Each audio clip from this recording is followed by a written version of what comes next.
वसमत विधानसभा मतदारसंघात जनसेवा सप्ताहानिमित्त शिक्षण, पर्यावरण आणि समाजसेवेचा प्रेरणादायी संगम पाहायला मिळाला. उपमुख्यमंत्री स्वर्गीय अजितदादा पवार यांच्या जयंतीनिमित्त कुरुंदा येथे विद्यार्थ्यांना सायकली व शैक्षणिक साहित्याचे वाटप करण्यात आले, तर टोकाई गडावर तब्बल 4,000 वृक्षांचे वृक्षारोपणही करण्यात आले.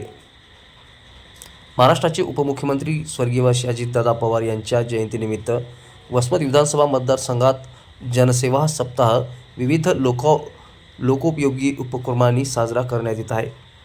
या उपक्रमांतर्गत कुरुंदा ग्रामपंचायतीच्या वतीने नरहर कुरुंदकर विद्यालयातील विद्यार्थ्यांना सायकली आणि शैक्षणिक साहित्याचे वाटप करण्यात आले. या माध्यमातून विद्यार्थ्यांना शिक्षणासाठी प्रोत्साहन देत उज्ज्वल भविष्यासाठी प्रेरणा देण्याचा संदेश देण्यात आला. यानंतर टोकाईगड परिसरात तब्बल 4,000 वृक्षांचे वृक्षारोपण करून पर्यावरण संवर्धनाचा संकल्प अधिक बळकट करण्यात आला. हरित वसमत समृद्ध वसमत ही संकल्पना प्रत्यक्षात आणण्यासाठी प्रत्येक नागरिकाने वृक्ष संवर्धनात सक्रिय सहभाग घ्यावा, असे आवाहन यावेळी आमदार राजूभैया नवघरे यांनी केले.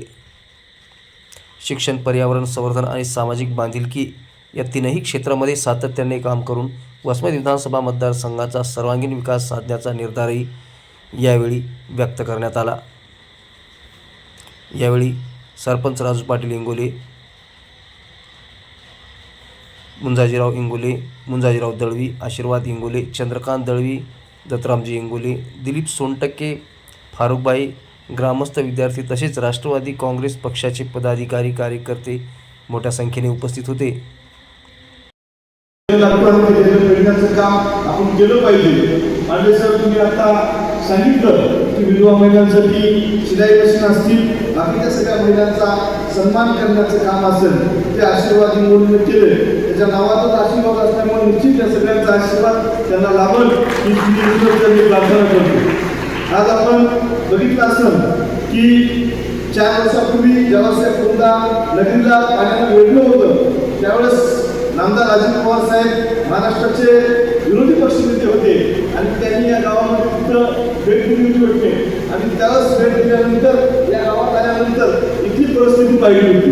इथं कष्ट करणारे शेतकरी, इथं काम करणारा तरुण वर्ग, इथं हे गाव एक विकसनशील गाव आहे. आणि या गावामध्ये काम करत असताना त्यांनी पाहिलं की जवळपास त्यावेळेसचं नुकसान हे 100 कोटी रुपयाच्या वरील होतं. काही व्यापारी होते, व्यापाऱ्यांचं मोठ्या प्रमाणात नुकसान झालं, शेतकऱ्यांचं मोठ्या प्रमाणात नुकसान झालं, इथं काम करणाऱ्या तरुणांचं मोठ्या प्रमाणात नुकसान झालं.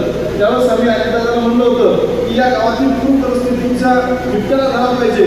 आणि त्यांनी त्यानंतर सत्तेत आल्यानंतर जवळपास या गावासाठी 33 कोटी रुपयाचा निधी देऊन या गावातील ड्रेनेजची कामं असू द्या, या गावातील रस्त्यांची कामं असू द्या, या गावातील नद्या नाल्या सरळ करण्याचं काम असू द्या, या गावातील बंधाऱ्याची कामं असू द्या, या सगळ्यासाठी निधी देण्याचं काम त्यावेळेस अजितदादाच्या माध्यमातून झालेलं आहे. आणि आज 2-3 वर्षामध्ये आपण बघितलं असं की त्यांचा वाढदिवस करायच्या टाईमला एक अत्यंत वाईट वेळ आपल्याला आली, आपल्याला त्यांची जयंती करावी लागत असते. त्यामुळे नियती ही कोणाला माफ करीत नाही. नियती ज्यावेळेस फिरते त्यावेळेस तुम्ही आम्ही सगळेजण त्या नियती पुढे आपल्याला झुकावं लागतं आणि जे सत्य आहे ते स्वीकारून त्या माध्यमातून काम करावं लागतं. राजकीय क्षेत्रामध्ये, सामाजिक क्षेत्रामध्ये काम करत असताना, आपण काम करत असताना कधी कोणी आपल्यावर प्रशंसा करते, कधी कोणी टीका करते, या जरी होत असतील तरी सुद्धा आपण समाजाचं काहीतरी देणं लागतो आणि ते देणं फेडण्याचं काम हे आपण केलं पाहिजे. तेच काम आशीर्वाद इंगोलेच्या माध्यमातून होत असते. आज आपण बघितलं असेल कुरुंद्यामध्ये आम्ही आलो आणि पाऊस पडला नाही असं